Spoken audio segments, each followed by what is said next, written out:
તો થોડુંક હવે આપણે ગુજરાતી ભેગા થયા છીએ, યસ, તો ગુજરાતી ઇન્ડસ્ટ્રીની વાત ના કરીએ એવું તો ના બને. જરાય નહીં. તો સીધો જ ક્વેશ્ચન છે કે ગુજરાતી મ્યુઝિક ઇન્ડસ્ટ્રી વિશે તમે શું વિચારો છો? Gujarati music industry I think છેલ્લા અમુક વર્ષોમાં 5 કે 6 વર્ષમાં જેટલો એણે ગ્રોથ કર્યો છે, after 2015 or 16 I should say, it's like next level. જેવી રીતે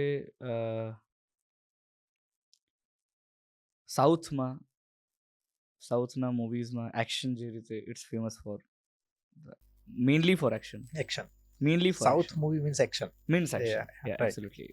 દેટ્સ અ બેસિક. એની અંદર ઘણી બધી વસ્તુ હા, છે, હા, ઇટ્સ લાઈક, પછી સ્ટોરી લાઈન ને બધું એ તો અલગ વાત છે, બટ મેઇનલી તમે આમ વિઝ્યુઅલાઇઝ કરો કે south industry action, it's all about action. એની એક્શન ક્યાંય નથી, એના જેવી એક્શન ક્યાં જ નથી. Same for when we as a Gujarati, when I look to Gujarati film industry, I think the humour,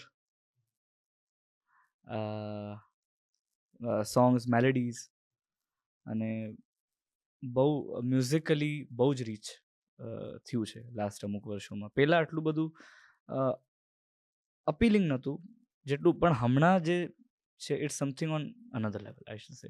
એમાં ઘણા બધા નવા લોકોનો ફાળો રહ્યો છે, એન્ડ સ્ટોરી લાઇન, અને again it's a whole team work. એક માણસ કંઈ બી નહીં કરી શકતો. ફક્ત કોઈ મૂવી સારી ચાલે છે એનામાં, it's because of song, it's because of actors, it's because of everything.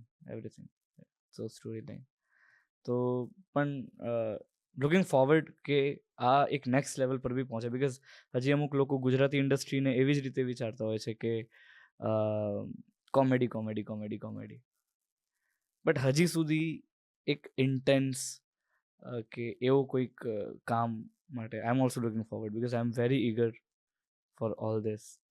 So I am also looking for કે આવું કંઈક આવે જેની અંદર જેને લોકો જોઈને આમ કહી શકે કે યાર હ્યુમર તો એમાં ગુજરાતી તો બાદશાહ, પણ when it's about serious terms, serious emotions, something like very very sensitive topic, એવું કંઈક. So I am looking forward to it, and looking forward કે મને બી એમાં અવસર મળે. 100%.